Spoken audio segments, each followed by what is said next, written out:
Everyone, thank you so much for logging on today. We have a super exciting session right now with 3M from the Innovation Center. So we're going to hear from them, hear about what they do, and then we're going to have a Q&A with them. So teachers, if you wouldn't mind really quickly just popping how many students you have in your classroom with you into the chat box, just so that we know. And then at the end, I'm going to be posting a few polls. Please just answer those for the majority of your students.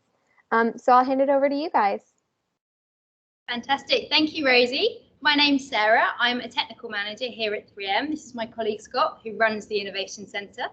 And the reason I wanted to speak to you today live from the Innovation Centre was because it's a really good example of a STEAM job. So I project managed the design and the build of this centre. And when I was doing that, obviously the technical background, and I've got a chemistry background, so obviously the science bit is quite important. But also, as you can see, the artistic side, the creative bit, the design thinking, the collaboration, the teamwork was also really, really critical. And I think now we find that in 3M, a lot of jobs are kind of multidisciplinary. They take things from different subjects. So that's why we wanted to present to you live from the Innovation Centre here in Bracknell today. We would also love to share with you just some of the demos. So we normally use this place to explain a bit about 3M. So 3M has 50 different technology platforms, and we kind of mix and match them to make about 55,000 different products. So a huge variety, and that means it's sometimes quite difficult to explain to people what we actually do. So the idea of this centre is to tell some of those stories, show some of the products and technologies, and then just explain a bit about how we innovate and what our innovation strategies are. So what Scott has very kindly done today is recorded some of those demos that you'll see behind us. We've got 3 for you today. And we've got the other Scott, who's also on the line, who's going to queue up those videos now, and then we'll come back and just have a little chat about them. So Scott, if you'd like to play the Novec video, that would be awesome. Thank you.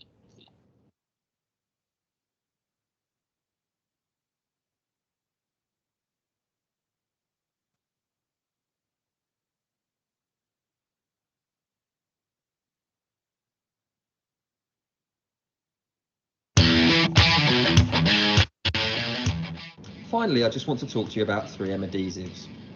3M adhesives are one of 3M's cornerstone technologies. Our very first product in 1905 was a sandpaper, which combined adhesives and abrasives. We're still helping our customers with a lot of their challenges on a regular basis when it comes to adhesives, and coming up with new solutions for their problems.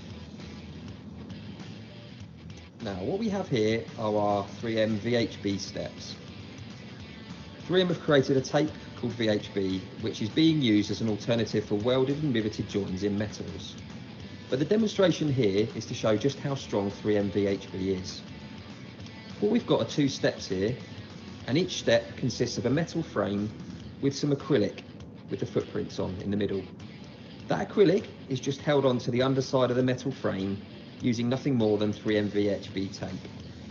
And what I'm going to do is I'm going to step on to the step and jump on down as hard as I like on this, and what you'll see, it doesn't matter, it's really, really strong, it supports my weight, and I can jump up and down on that as much as I like. If I go on to the next one as well and do the same, no movement. And that's just to show how strong 3M VHB tape is. Finally, I want to show you one last demonstration of how our adhesives are applied, and this is in our command hooks.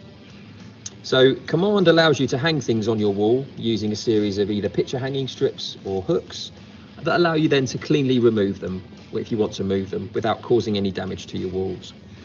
So what you'll see here, there's an adhesive strip on a plastic backing plate, and then you have a hook that goes over the top like so, allowing you to hang things on your wall. If you then want to remove that, all you do is you remove the hook and you take the little strip underneath and pull it, and it removes cleanly without leaving any residue on your wall. This is another example of how 3M have transferred our technologies in the adhesive space to create solutions to issues in the home.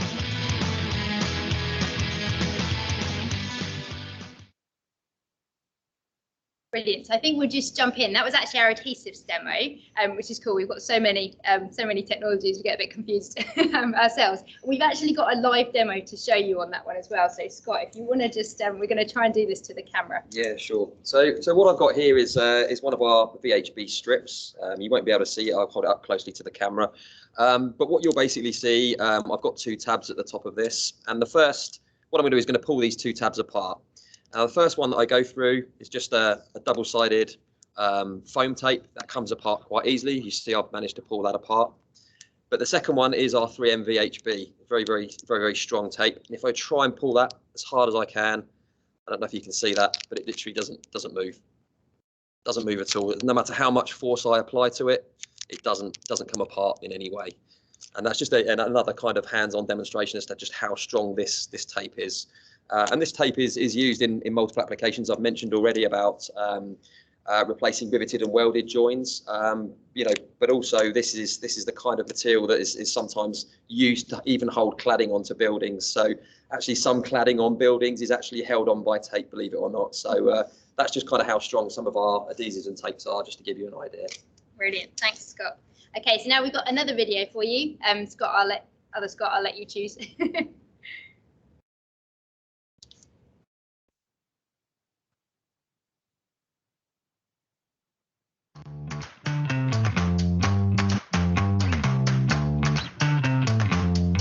Most of you are probably familiar with the term cloud computing. Cloud computing is supported by data centers, such as the one you can see in the image here. When it comes to fire suppression in data centers, the traditional methods are not only harmful to the environment, but also to anyone who might be in the vicinity. So there are some strict regulations around who can be in these data centers and for a certain amount of time. I'm about to show you a product called 3M Novec, which not only reduces the impact on the environment, but extinguishes the fires a lot quicker and doesn't damage electronics in any way. So what you can see here is I have a step of tea lights that have been lit, and also a very small amount of the Novec liquid. What I'm about to do is pour the liquid over the tea lights to extinguish the flames. What you'll see is I don't even need to pour the liquid on the tea lights, because just the vapor will extinguish the flame before the liquid even touches. So there you can see that 3M Novec is not only a very effective method of extinguishing any electrical related fires, but is also very safe and also a lot more sustainable.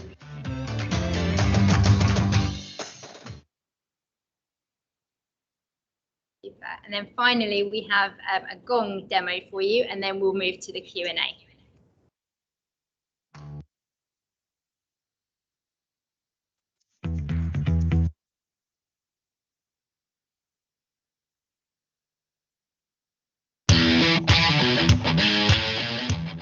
Finally, I just want to talk to you about 3M adhesives.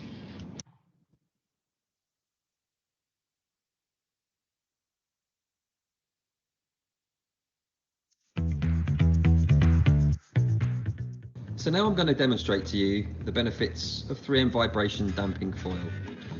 What we have here are two gongs that look almost identical, but if I pan around slightly, you'll see this one is just a plain gong, and this one here has some form of foil backing. What I'm going to do now is I'm going to take a stick and I'm going to hit each of the gongs in turn. So we'll start with the left one, and then we'll hit the right one.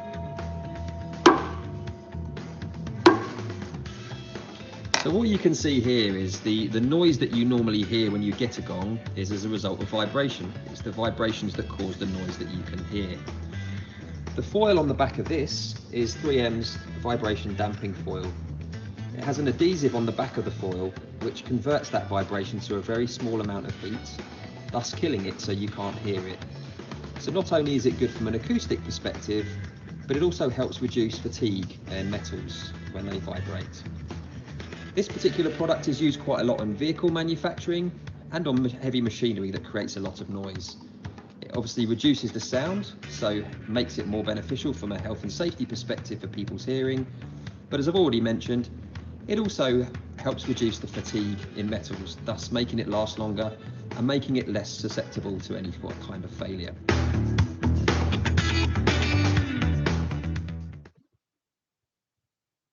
Fantastic. That's the end of our presentation from the Innovation Centre. So now we'll move into Q&A with our amazing colleagues, David, Romy and Parfez. Over to you, Rosie.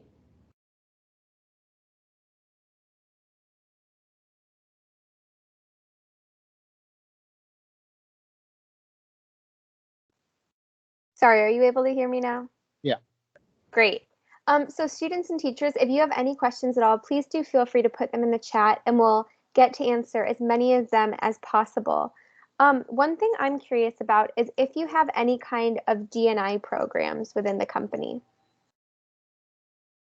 I guess I could answer that one. My name is Romy, and I work in the sustainability part of 3M. So yes, we care about the products we make and the impact they have on the environment, but what we call social sustainability is just as important. And part of that is looking at diversity and inclusion. So looking at our workforce, the people in our factories, the people in our offices, you know, do we have a diverse population? Are we promoting Black people, women, people with disabilities? Are we making sure that people that have certain difficulties, that they get a fair chance as well? And we're not doing this just because it's a good thing to do. And we know our customers really care about it, but we know actually we'll have better ideas and better products if we have a diverse workforce, and probably even more important, a diverse management team willing to look at different ideas instead of maybe just what we might have done in the past. So it's a really important area for us, and one that our customers are people like McDonald's, Airbus, Tesco's, all these people care too that we have a diverse and inclusive population in our workforce. Definitely. That's great to hear. Well, we do have a lot of questions coming through. One person wants to know, how long does it take to develop a new product?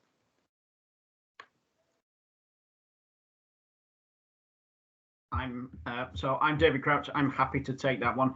In terms of, we have a very diverse product portfolio, so it can take as little as a few months to many years, if not decades. It very much depends on the technology.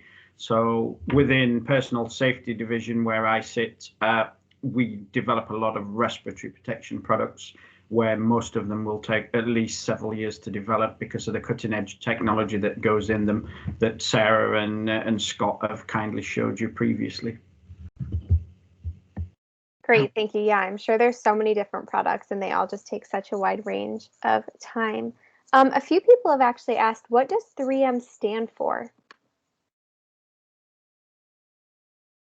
We can take that one. So originally 3M was founded in 1902 and it was called the Minnesota Mining and Manufacturing Company. It went through various, over time, it's gone through various changes to logo, and it's now officially known as 3M, and we have subsidiaries in, I think, more than 200 countries. Mm-hmm. Yep. Yeah, so yeah, it's quite an old company, but equally it's quite cool because it's also in the cutting edge in quite a lot of its markets. So. Great. Just a second, as these questions are loading, they're coming in very quickly. Someone asked, if someone had a good idea for a product, would you buy their idea off of them? Is anyone able to answer that one?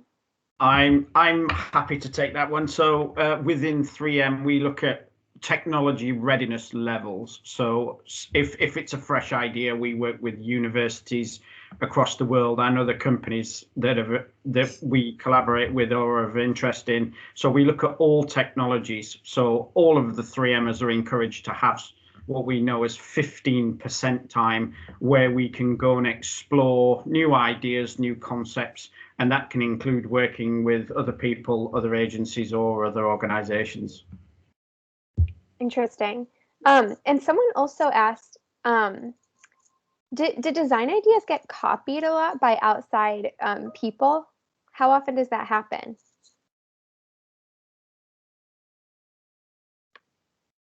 Is anyone able to answer that one?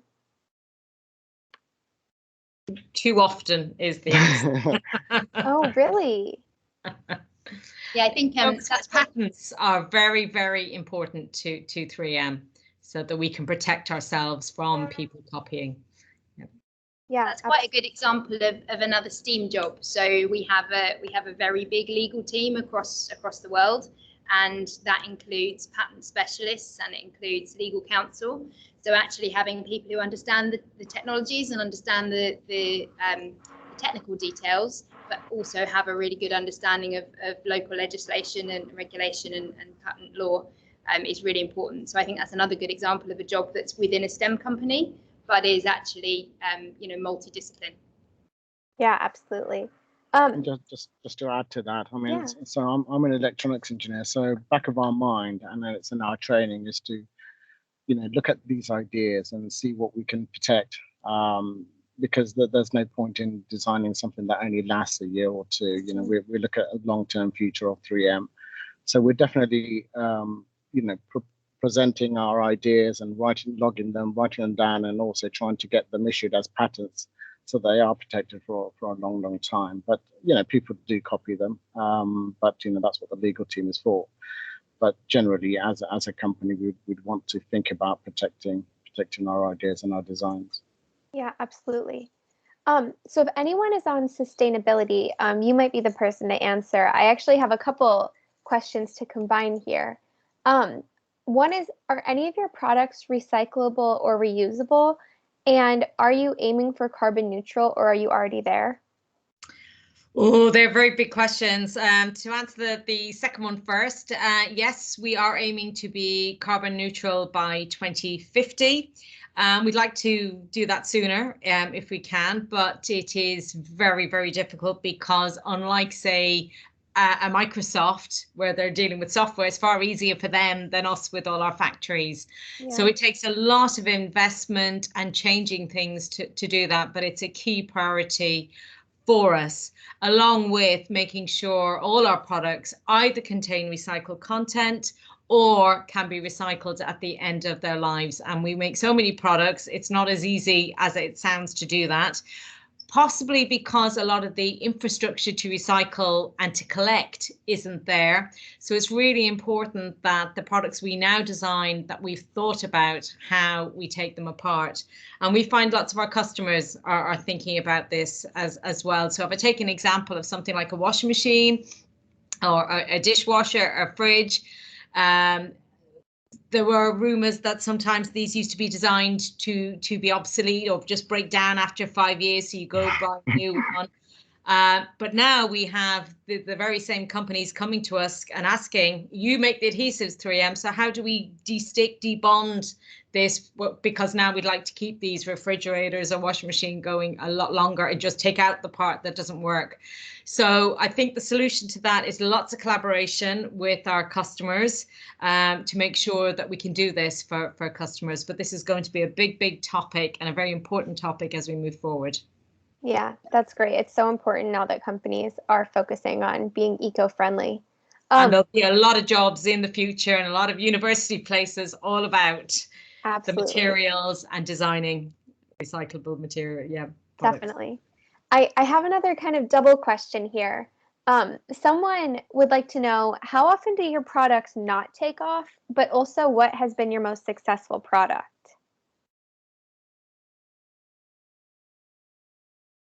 I'm not sure who the person to answer this would be. So yeah, we can talk a bit about that, and then maybe the others can chip in. So that's a really good time to talk about something called 15% culture. And you can't see, but Scott and I are standing next to a giant 15%. It's like the focal point of the Innovation Centre. And the reason for that is because our employees globally are allowed to spend up to 15% of their time working on stuff that's totally outside of their job description, that their manager doesn't even need to know about. And that's an incredible freedom. And it means that we get to spend, particularly in technical, we spend a lot of our time just thinking about random problems that are interesting and seeing if we can apply different technologies to help. And that means that actually we also tolerate quite a high level of failure. It means that really innovation comes from mistakes and learning comes from mistakes. And there's another quote that's on the wall behind me, which is, we never throw an idea away because you never know when someone else might need it.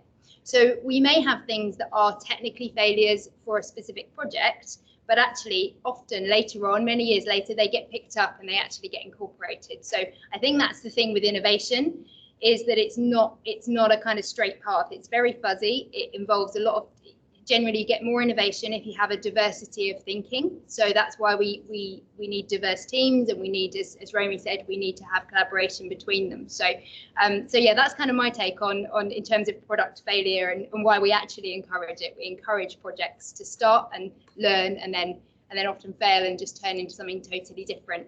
Parfez, you work in R&D and product development. Have you got any thoughts you want to add to that? Absolutely. So because I'm working in R&D, I'm not really thinking about what we're going to release in the next 6 months or a year. We're looking at sort of longer term projects. So we're exploring. So you never really end up with a product at the end of the year, which sounds like a lot of waste, but actually you get so much learning, and you build up a lot of technologies that are going to be potentially used, let's say 5-10 years down the line. So there's a lot of things. What we have as a saying in 3M is, it's almost like we try and fail fast. So that sounds like a really bad thing to do, is to fail a lot of times. But what we want to do is find out if this works, if that works. If that doesn't work, what do we learn from it? So we're trying to learn from our failings. That's what we mean. And so we have a lot of failures, but we could have one magical success, and that will outdo all of the failures, and that's the promise that we have. That's what keeps it fun, is that we're allowed to fail, but actually now and then we'll come up with something really nice and interesting. Yeah, absolutely. Well, I'm sorry to cut this short, but just being conscious of time, it is 3:21. Thank you so much for being here, 3M. Obviously, the students have really enjoyed this session. Thank you, students and teachers, so much for your participation. Please do fill out the polls as well as the forms in the chat. And then I've also linked a registration for our Accelerator Week next week, where employers from different companies will be speaking on curriculum and how different classes have helped them in their careers. So once again, thank you all so much for being here, and have a great day. Thank you. Thanks, Rosie. Thanks, everyone. Great questions. Thank you. Bye-bye.